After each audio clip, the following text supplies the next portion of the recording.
এই ভিডিওর প্রতিটি দৃশ্য কল্পনাভিত্তিক হলেও এর আবেগ ও বার্তা বাস্তব। এটি কোনো ব্যক্তি, পেশা বা গোষ্ঠীকে আঘাত করার উদ্দেশ্যে তৈরি নয়। ধন্যবাদ।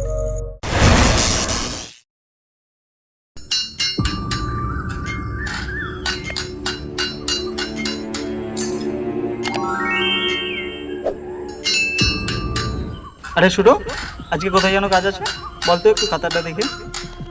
হ্যাঁ দাদা, আজ স্কুলের সামনে মাটি কাটার কাজ আছে। এই সৌভিক, এই প্রীতম, তোরা কি করছিস? এখনো গাড়িটা রেডি করতে পারিস নি? জানিস না আজকে স্কুলের সামনে মাটি কাটার কাজ আছে? আরে দাদা, কালকে রাতে সেলফটা ঠিক করে এলাম, আজকে সকালে তাও সেলফে স্টার্ট নিচ্ছে না, আর ব্রেক কেবলটাও কেমন যেন ঢিলে ঢিলে লাগছে। তাই নাকি? তোদের প্রতিদিনই কিছু না কিছু একটা সমস্যা লেগেই আছে। গাড়িটা আমার হতে পারে, কিন্তু চালাচ্ছিস তো তোরা। তোদের তো একটা দায়িত্ববোধ বলে কিছু একটা আছে নাকি? শুরু, গিয়ে দেখে নে তো সেলফে আবার কি গন্ডগোল করছে। কালকেই তো রাত্রে ঠিক করে আনলো, দেখে নে তো। হ্যাঁ দেখছি দাদা।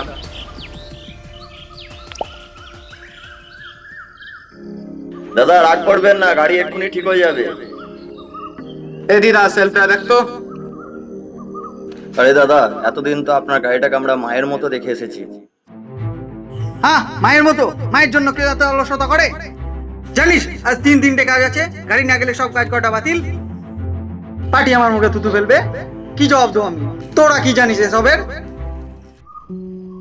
দাদা, সৌভিক সারাদিন কাজ করে বাড়ি না গিয়ে সোজা গ্যারেজে গিয়েছিল সেলফ ঠিক করতে। হ্যাঁ দাদা, মিস্ত্রি তো বললো এত রাতে তুমি তোমার গাড়িটা কাজ করাতে নিয়ে এসেছো।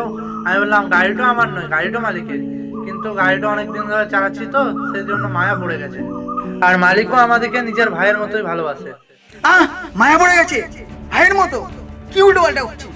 জানিস তোদের জন্য কত ফাইন ভরতে হয়েছে গত মাসে? সেদিন তো গিয়ার বক্স ভেঙে গেছিল, শোরুমের মধ্যে কোনো মিস্ত্রি ছিল না, আমি নিজে নামিয়েছি। তাও আপনি কেন আমাদেরকে কথা শোনাচ্ছেন?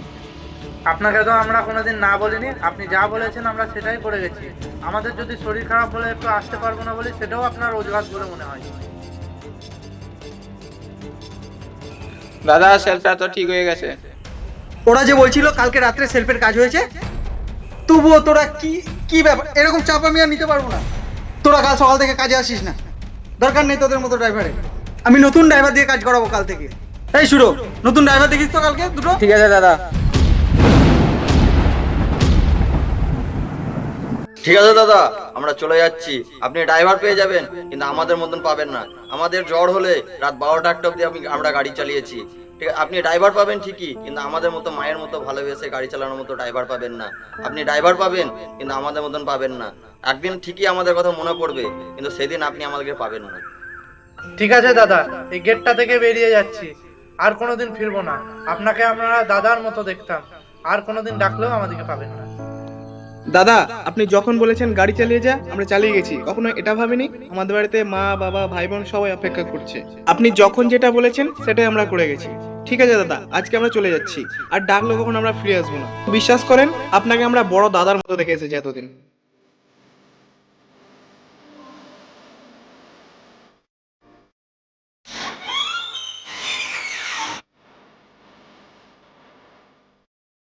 দাদা, ওই ছেলেগুলো কিন্তু খুব ভালোই ছিল, আপনি তাড়িয়ে দিয়ে খুব বড় ভুল করলেন। কারণ ওদের মতো ছেলে আর খুঁজলে আর কোনোদিন পাবেন না, কারণ ওরা কাজ করতো খুব মন দিয়ে।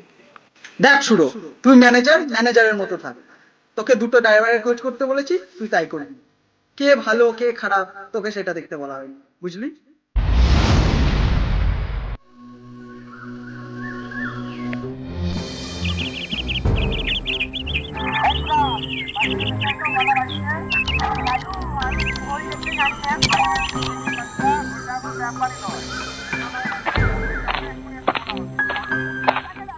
এই কাজল, গাড়িগুলো এখনো রেডি করিসনি?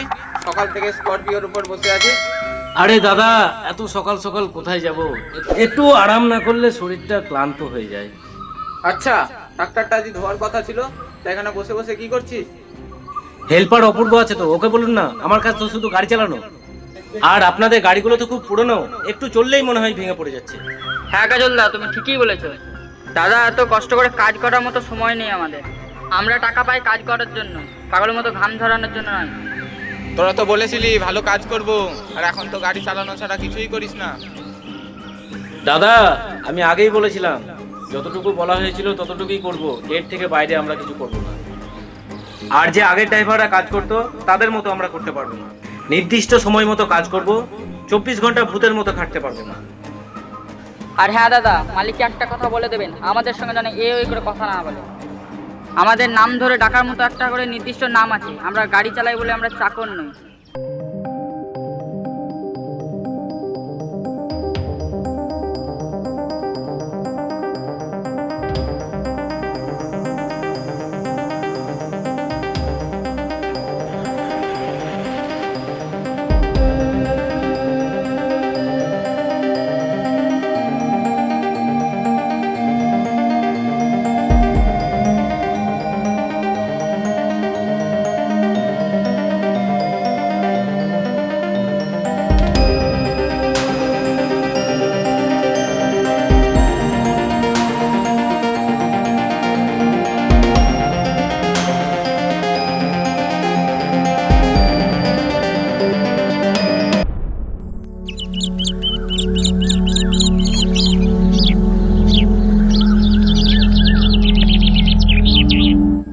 আরে দাদা, কি ব্যাপার, এত মনমরা হয়ে বসে আছেন যে? ঘরে যাবেন না? আর ঘর, ব্যবসা তো ডুবতেই চলেছে। আজকে 3টে কাজ ছিল, সেটাও হাতছাড়া হয়ে গেল। ছেলে দুটো তো কাজই করতে চাইছে না, শুধু অজুহাত করছে। তুই তো দেখতেই পাচ্ছিস। দাদা, আমি বলেছিলাম না, সৌভিক, তিতাস, প্রীতম ওদের মতো আপনি ছেলে পাবেন না।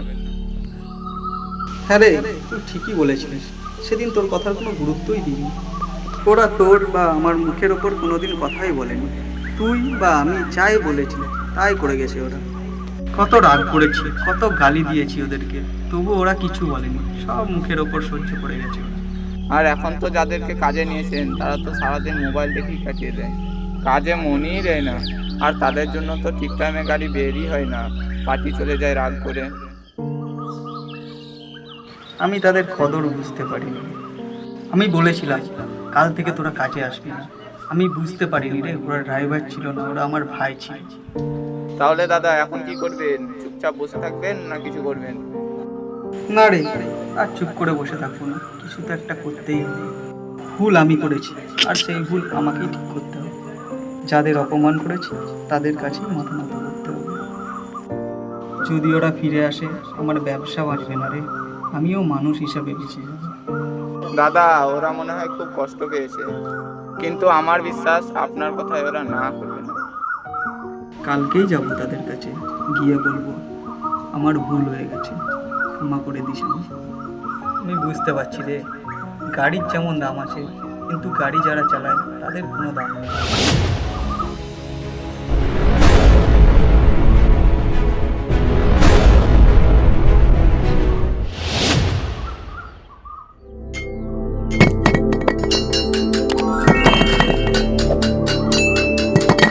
সবিক রে, আগে জেসিবি নিয়ে পাহাড় ফাটাতাম, এখন হাত দিয়ে ইট ফাটাচ্ছি। হাতে ফোসকা পড়ে যাচ্ছে রে। ফসকা পড়লে সেটা সেরে যাবে, কিন্তু অপমানের দাগ কোনোদিনই ছাড়বে না। কালকে রঘুদার দোকানে চা খেতে গেছিলাম, তা রঘুদা কি বললো জানো? বলছে ভাই তোমরা ট্রাক্টর নিয়ে আসো না কেন, ঝামেলা হয়েছে নাকি মালিকের সঙ্গে। দেখলি তো, গ্রামে সবাই খবর রাখে। হাসির একটা থাক, কিন্তু শেখরদার সময় যেটা হয়েছে সেটা কোনোদিনই ভোলার না। ঠিক বলেছো, শেখরদা যেটা বলতো সেটাই শুনতাম, কিন্তু শেখরদা আমাদের বিশ্বাস করতে পারলো না গো।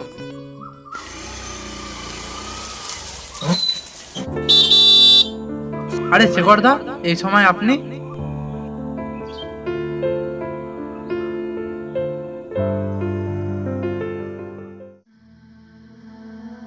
প্রীতম, সৌভিক, তিতাস, আমি জানি তোদের আমার মুখ দেখার কোনো ইচ্ছেই নেই, তবুও তোদেরকে একটা কথা না বলে থাকতে পারলাম না।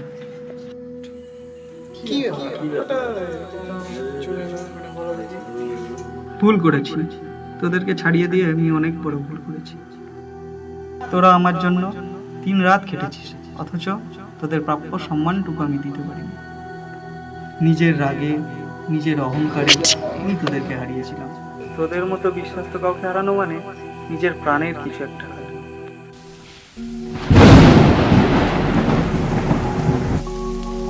ভাই, পারিস তো তোরা আমায় ক্ষমা করে দিস। আমি আমার ভুল বুঝতে পেরেছি।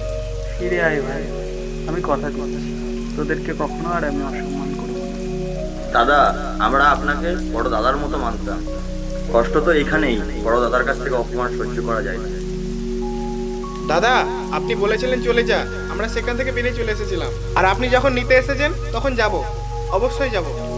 দাদা, আমরা ড্রাইভারের মতো আসেনি, আপনার ভাইয়ের মতো এসেছিলাম। আপনি যখন যেটা বলেছেন সেটা আদেশ মনে করেছি। এখন যখন আপনি ফিরিয়ে নিয়ে যেতে এসেছেন তখন আমরা নিশ্চয়ই যাব। তোরা আবার ফিরে আয় ভাই, আমার সেই হারানো পরিবারে আবার ফিরে আয়।